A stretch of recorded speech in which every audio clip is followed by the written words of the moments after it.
You're listening to Inside Content, the TV industry podcast. This show is brought to you by 3Vision, a global TV industry consultancy specialising in content acquisition, strategy, research and business development. Each episode, we give you VIP access to the views and experiences of senior TV executives and discuss the latest TV industry trends and insights. Hello and welcome to Inside Content. I'm Toby Russell, CEO of 3Vision, and on this episode I'm joined by Dean Possenniskie, Managing Director of Hearst Networks EMEA. We have an in-depth discussion on how the company has evolved from a traditional pay TV business into a multi-platform media powerhouse. In this episode, Dean shares how Hearst is expanding into fast AVOD, SVOD and short-form digital content while still maintaining its strong relationships with pay TV operators like Sky, Vodafone and Deutsche Telekom. We also explore how data, AI and new content formats are shaping Hearst's future, the changing role of pay TV in Europe and what's next for the company in 2025 and beyond.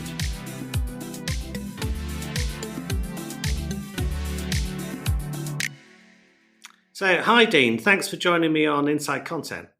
Great to be here, Toby. Thank you for the opportunity. Super. So I'm really looking forward to our conversation today. I think you first started running this business back in around 2010, and it seems to me like it's massively evolved in that time. So I'm excited to hear your insights on running and diversifying what was originally mainly a pay TV business and where you feel like the business is going to be going in the future. So maybe to kick off, you could give our audience a quick overview of the Hearst Networks EMEA business and your role in it. Sure. Let me actually begin with Hearst. So Hearst is a private, global, diversified information services and consumer media company, 137 years in the making. And many of the listeners may know Hearst better for its consumer media businesses across newspapers, magazines and television. But they've been diversifying, particularly in the last 10 years across B2B services in sectors such as finance, health, aviation and transport. And it's for the first time ever actually in 2024 that the profit of Hearst, more than 50% came from those B2B services, information companies, as opposed to the consumer media business. So a really diversified, balanced private company that we are part of. Now, Hearst Networks EMEA was born from Hearst's long-standing 50-50 joint venture with Disney in A&E Networks. And in 2019, Hearst and Disney agreed that Hearst would take full ownership of A&E EMEA across the EMEA markets, which we operate. So we actually recently rebranded our company to Hearst Networks EMEA. We're really positive about that, given we're a fully consolidated Hearst company and we're all very proud to carry the Hearst name.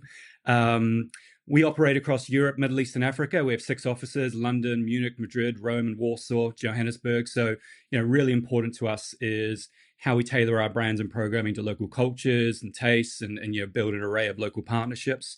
I think key to our success in the past, 5 years in particular has been a focus on just 2 genres that, we firmly believe we're best in class in, and that's history and that's true crime. So right across the EMEA region, we operate the history brand and the crime and investigation brand. We also have the Cosmo brand in Spain, and we have a free-to-air brand in the UK, Blaze.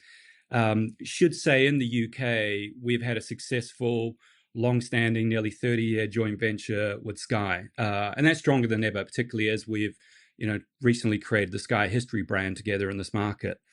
So we operate, a range of channels, more than 29 linear feeds. We have more than 20 SVOD services, delivering more than 50,000 hours of programming to our various range of partners across EMEA every year.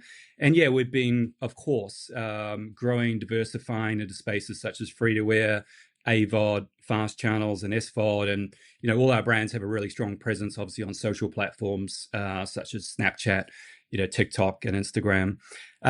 Again, I'll just come back to what's consistent in our business is that focus and being best in class in history and true crime. We have a purpose in our company we're very connected to, and that's to share stories that matter.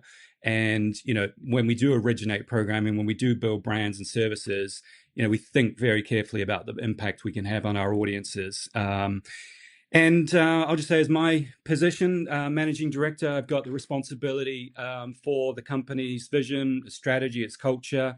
Obviously, great local general managers I work with across EMEA, and a really talented central corporate team here. And did I get that right? Did you start in 2010?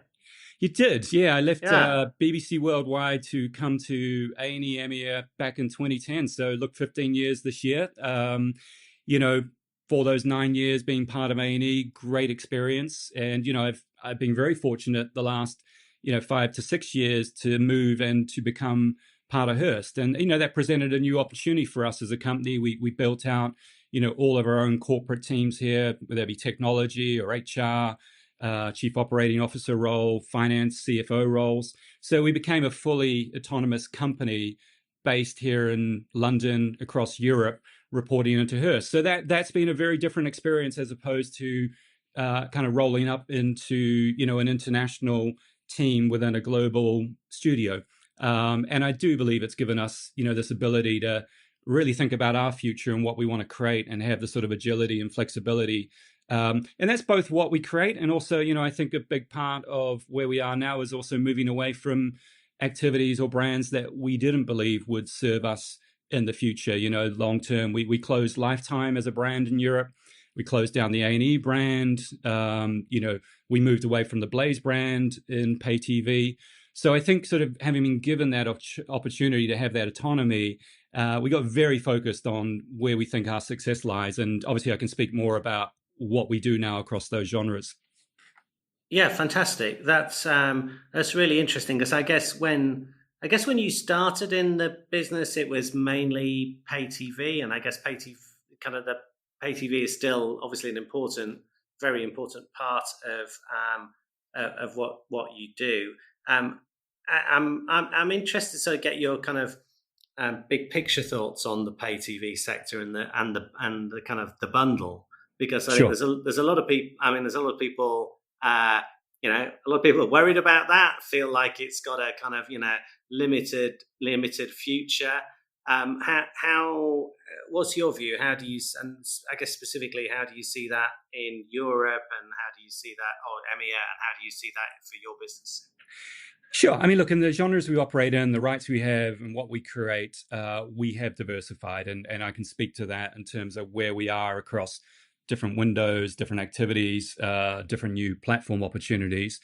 But if you bring it back to our core partners, I feel positive about that. I'm not sure I would define them purely as pay TV companies, which is probably a key element of the success I feel in our partnership. I mean, if you take some of our largest partners, Sky in the UK, Vodafone in Europe, Telefonica Spain, Deutsche Telekom in Germany, they're all leading local telco operators, providing broadband, mobile, range of video services, but they all have scale and they have marketing power, and certainly they lead in innovative technology and obviously great experience in customer service. So I feel a lot of confidence in these partners that we have a long-standing history with, but seen a lot of innovation inside those partnerships too. I wouldn't say now I feel like there is a pay TV bundle of any one sort of definition and form. I think it's changing. Again, I think these large, strong telco partners and companies are best placed in market to work both with channel providers and streamers to think about, what is the value proposition? What's the bundle that can possibly open up new subscriber opportunities or add value to, what may already be in place. So to me, I actually feel like, we've moved from a period 5 years ago where certainly there was a lot of separation, maybe sort of more fragmentation in that space, to, a space now where we just see more partnership and more aggregation, again, led by these large partners that, we have always kept at the heart of our business. We work closely with Sky, obviously. I'll probably talk a little bit about the UK market today. We're in a joint venture. We work very closely with Sky, but, look at the hard bundles they have with Paramount Plus or Discovery Plus in their packages, now adding Max, ad supported to Now TV. So, I think that is building on the strength of what they already have in the market, offering new opportunities. I mean, their IP products, I think, are world class, both Sky Glass and Sky Stream, and that's offering new opportunities for like attractive new bundles. The new Sky Essential Pack, a price point of £15 a month, offering Netflix, Discovery Plus, bringing Sky Atlantic into that, along with a range of Sky channels. I mean, that's a new bundle offering new opportunities for subscribers to come into Sky at a lower price point, which can only be good for Sky as a whole and good for us as a whole. And I would just say, I think the technology that supports that around ad sales is so important. Clearly our consumption or our viewership is changing. With our bigger shows are over-indexing more viewing than not coming through VOD consumption. So developing, as Sky have, their one campaign ability to sell across linear and VOD at one price, and the addressability and targeting that they use their data around. I think all of that to me says, we are diversifying. We'll talk about, the different aspects of that, but, I feel very strong and confident about such partners going forward and their innovation and their ability to adapt and, now bring back in to bundles, possibly, programming or studios or partners that it may not have been there 5 years ago. That's an interesting development right now. Yeah. And I mean, in terms of advertising revenues, I'm guessing that's quite an important part of the kind of your overall sort of revenue mix. It is, and I guess you have new new revenue streams coming in there from like your kind of AVOD activities and FAST. Yeah. Can you talk a little bit about those? Sure. Yeah, sure. I mean, look, if you take the UK as, probably the most mature, advanced market we work in and have a long-standing part in this market. Really strong partnership with Sky, expanded into really strong partnerships with our SVOD brands, with Amazon, with YouTube primetime channels. We have a D2C service in market as well. So there's been an opportunity to grow and expand in that subscription space. Absolutely. We've always looked for balance. I think that's really important. So we have a free-to-air service in market, Blaze, which actually takes the best of factual entertainment franchises from history into the DTT market. That's sizable. It's 100% ad sales. So that's an important part of that balance. When it comes to AVOD, we have a Blaze app that we monetize. And of course, in the last 2 years, a real opportunity to bring new brands to platforms in the FAST space like Pluto, Freevee, Samsung that we work with. Again, we focused on what we do best, which is true crime and different aspects of history. Very positive there. It's growing. We've had the ability, I think, to bring high quality brands. If you take probably our most successful FAST brand in the UK, that's True Crime UK. So we are the first global true crime channel in crime and investigation. And what that means is for more than 20 years, we've been originating local British content in that genre, all sorts of franchises and stories and brands. So to be able to access that archive now and to create True Crime UK is a great opportunity for us. Really high quality channel, very clearly defined, very strong brand, performing very, very well in market. Certainly our top channel, I think a top performing channel on Pluto and other platforms. It was interesting. Last year, we had the ability to launch 2 FAST channels with Virgin here in the UK. So, an interesting development where a pay TV operator has opened up EPG positions to bring new offerings, right? I think when you have quality in those brands and they're quite defined and, clearly can be niche, they can add more value. So we launched 2 channels with Virgin last year, which are performing really well as well. They were Deal Masters and History Hunters. So we have 5 brands in market at present, and obviously, great. We're monetizing those. It's building experience in that space, and that complements the things we have grown already in SVOD and our core partnership.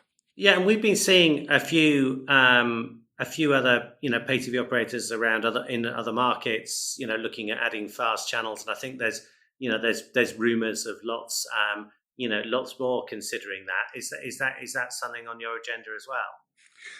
Look, I think we are able to. We're there. I think it really. I mean, one thing I'm quite positive now is the importance of brands that possibly, 5 years ago, so much content aggregation. I think now that the importance of a quality brand that is backed up and does deliver on its promise is really important. So I think we're really careful around how many we would launch in terms of fast channels. Can we build a brand that is very clear? Can we get in behind it with a large, high quality volume of programming? So that's why we're at 5, not 25 in the UK. And I think there's room maybe for us to build another 1 or 2 brands around that. Yeah, we love this opportunity to work with Virgin to launch on their EPG. And you're right, we're in or have sort of had light conversations with other partners in the UK and Europe about the potential to do the same. I think it's a great role those platforms play, obviously, is create and showcase the best of when it comes to what's available in the market. And I'm glad 2 of our channels are part of that. And yeah, we're very open-minded about such partnerships elsewhere. And with advertising, how do you approach the whole kind of sales process? Are you normally working with partners, or do you we do direct sales? No, we do. I mean, I think if you go back, even when I began in this company, which has transformed obviously from A&E to Hearst, we always looked to work as partners with trusted, high quality partners in market. So that's Sky Media in the UK, that's Polsat in Poland, that's RTL in the Netherlands. It brings scale, of course. That's really important. Yeah. But I think the technology development possibly is more important now. As I said, whether that's an example of how you can build and execute campaigns across, linear, catch up, VOD, etc. Very, very important. And then I think addressability and targeted advertising is more important. So no, we've never thought of sort of going it alone. And even when we work in the fast space, we're working through our partners at Sky Media, and in doing so, it's really important to us. Right. Okay. Makes sense. And in terms of the so we've got a little bit about the kind of the SVOD space. Can you just give us a quick kind of a bit more detail on your activities there? Sure. I mean, look, at the heart of our channels, we've got a very strong programming partnership with A&E, and we get first look in market at history and true crime programming that is being produced by A&E in the US every year. And obviously we are able to take relevant rights and make us a really progressive partner with a core partner like Sky when it comes to front stacking programs or VOD, different aspects of what we might want to do there. But then also SVOD rights are part of that. And that's been really important to us. So what that has meant is the ability for us to pretty seamlessly be able to move into and build and launch SVOD branded channels alongside what you might say are our linear pay TV VOD supported channels. Now, I think the first thing to say there is when we do that, we're very mindful of protecting the value of our core partnership. So we wouldn't move in and create something that we think would damage the pay TV value of our brands or, materially change the way that our partners would feel about us. I think there's an element of transparency and trust we have there with all of our partners. But we've successfully then created windows where after a period of time, the programming that is running on our core brands, we're then building SVOD brands. And if you take the UK market, we have History Play and Crime and Investigation Play. We've got a really strong, thriving partnership with Amazon Prime Video, who retail a la carte those 2 channels. Significant growth there, which is really important to us in terms of the financial future and health and ability to diversify for this company. We were a launch partner with YouTube primetime channels here in the UK as well.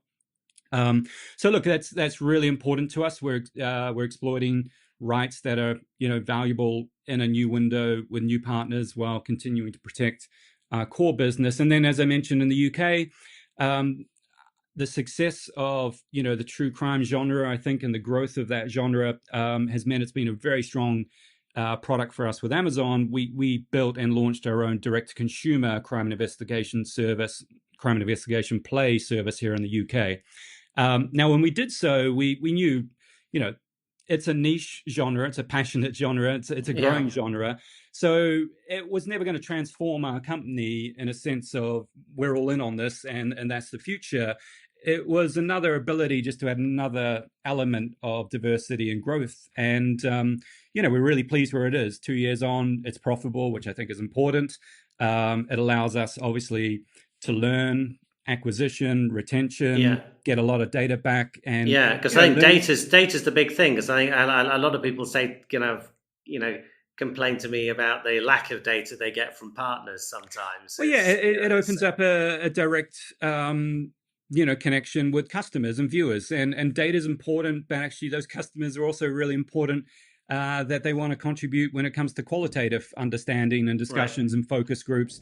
And that just, I think the really important thing for what we do, whether that's moving from, what you may say is pay TV to free TV to SVOD to fast, what we do will always create a sort of circle of value that brings more back to our core partnerships, right? Our understanding of our audiences, how we can continue to design, the right types of programming, what our brand should stand for. So I think the D2C service, you might say for us, has contributed financially, but contributed possibly more so just in our sense of understanding of our customers and our audiences. And obviously it always brings a new skill set to a company in terms of the technology side of what you create, the performance marketing knowledge and learnings, retention, pricing, lifetime value. So really important we're in that space. But for us, it's been an additive, positive addition to our business that I think overall,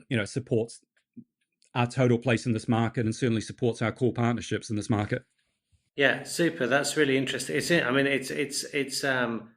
It's really impressive how you've managed to kind of, I think, diversify the business and launch so many different kind of spin-offs, if you like, of what was the kind of the core business, and that's without kind of without sort of crashing anything. It's like, and I guess there's always things that kind of you need to fine tune along the way. I'll just add to that, Toby. The latest area of growth and investment for us has actually been in short form format production.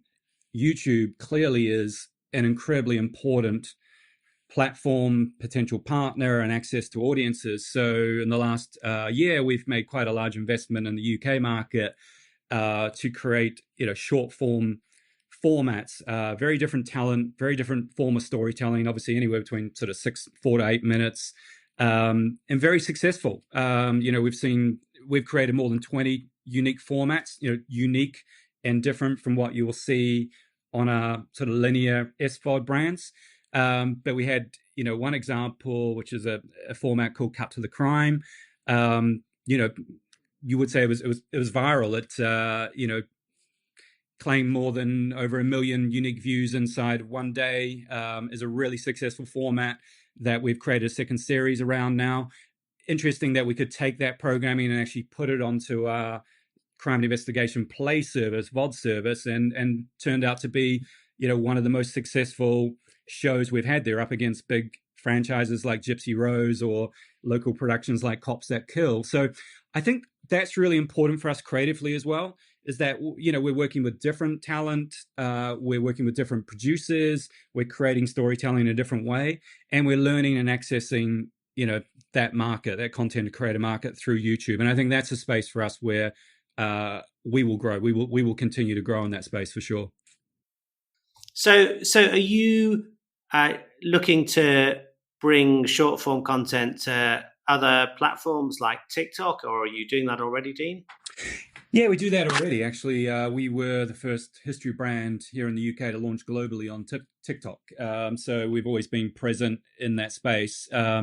That has looked like clipping programming into formats that have already run on our channel on those types of social platforms. And this next step now is obviously very different, where we want to originate local programming in a very different style with very different types of talent and production techniques, technology, and storytelling.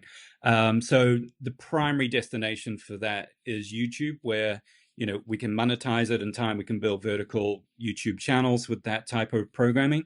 But of course, it serves really well also on social platforms and just introduces our brands and our programming to much younger, growing audiences as well. Good. So, Dean, I'm quite interested now to just dive into content and programming in a bit more detail. I'm interested to understand a bit about your approach to commissioning and potentially to co-productions, if that's something that that you do, and how you go about creating that kind of unique local content that you need to make the services a success. Sure. I mean, look, yes, along with the volume and the quality of the programming that we continue access through our A&E partnership, we really believe in the value of local productions. And I think particularly in genres we operate in history and true crime, I think that's really important how we define, our brands and market, and obviously how we cut through and market when we originate.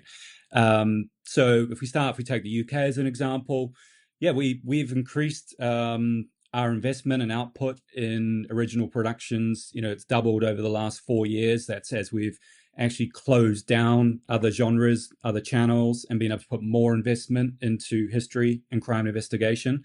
Last year, we worked with more than 15 different production companies here in the UK, and we really enjoy the diversity. We think that's really important, that we can work with a range of partners that can bring different ideas to the table, that will obviously create programming in different styles. I think diversity of what we do on our screen and our range of partners is really important. I talk about the UK, and we do commission more programming here than elsewhere, but absolutely, we also commission local programming in our genres, whether it be in Italy, Spain, Poland, South Africa. Very important to, I think, the strength of what we are in terms of a brand and a partner and market. We'll always prioritize anything we create and originate. So, it'll always premiere in prime time. There'll be a lot of focus on the PR and social support it can get, the platform prominence. And I think more and more now when we originate, we look for really relevant, high-profile local talent that can be part of, what we create. What's really important to us when we do so is that there is a genuine interest and passion that connects that talent to the stories we want to tell. So it has to be authentic. Some examples recently, we worked with Damien Lewis on Spy Wars, Ross Kemp on Mafia Britain, and more recently, Cops That Kill with Will Mellor. So, if you take Damien Lewis or Will Mellor, Damien Lewis, Homeland, lots of time in that space in terms of, CIA, etc. He had a real interest and passion to tell real stories in that space. Will Mellor, very, very big part of Line of Duty. So to come back and to front a show which looked at, a different side of the police force and how that has impacted on society, there's a real connection there. We've worked with, a great example is Al Murray, who most people in the UK will know as being a very successful comedian. He's actually an Oxford history graduate. Not many people would know that. Okay, I didn't know that, no. And has a real passion for history. So we did 2 shows with Al Murray, which also brought an element of comedy into what we created. And the titles speak for themselves. They were Why Does Everybody Hate the English?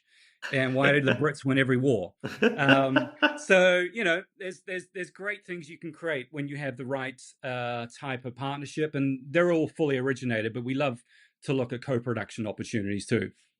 And with shows like the ones you're just talking about, how how does the kind of potential sort of international exploitation of those work into markets where you're not active? Sure.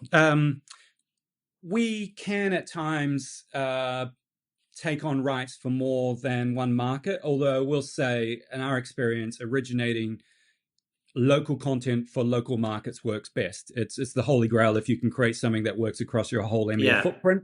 So often, if we're working with UK production companies, we're taking the UK rights, and they will then look at distribution partners to take that programming into markets. We do. I can maybe talk a little about co-production, because that's a relevant aspect of that, where we're, along with all the production companies we work with, leading on the editorial and investment.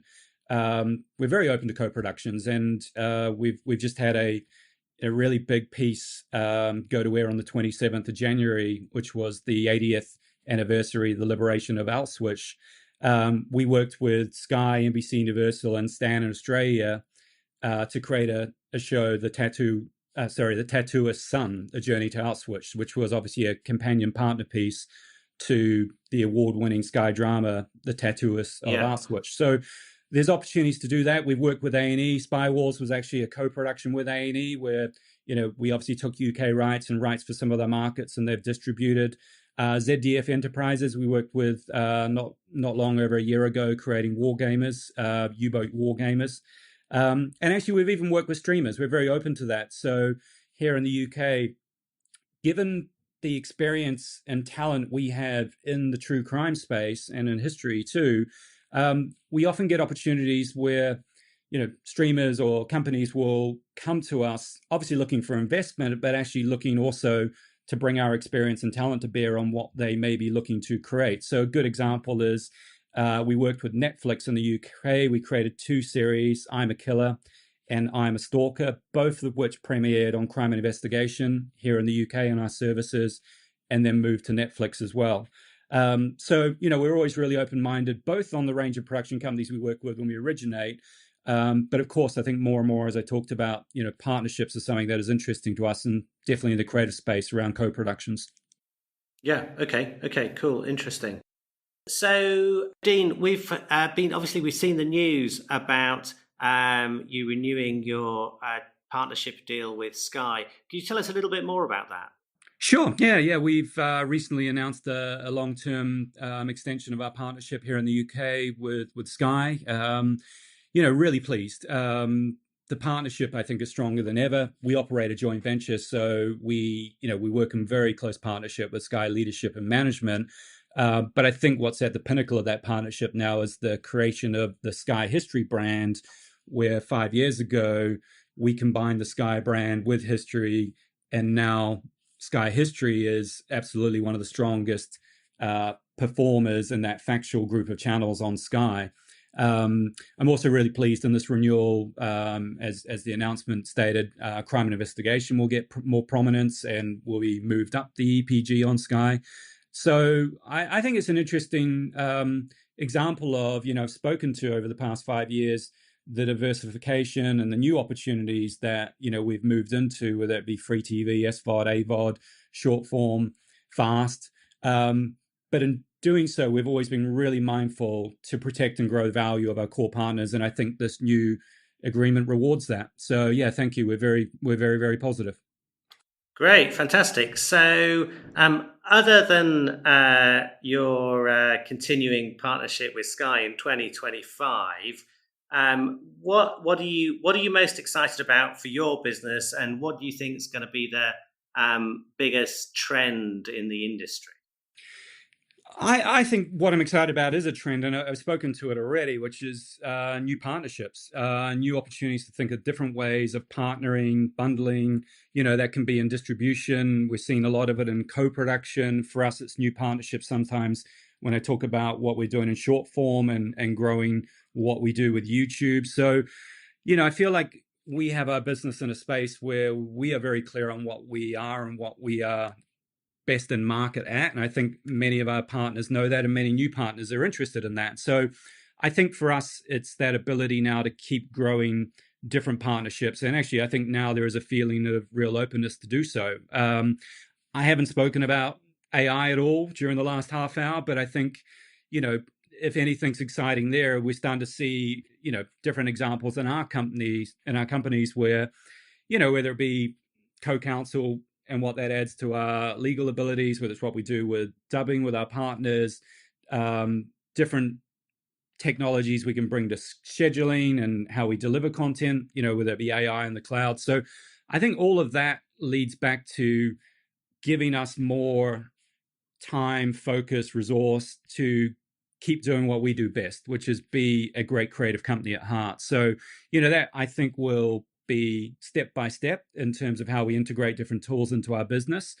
But I think in the next 2 years, we'll start to see material impact in a positive way there, allowing us to get on with what we enjoy doing best and what we're best at, which is, great creativity and great partnerships.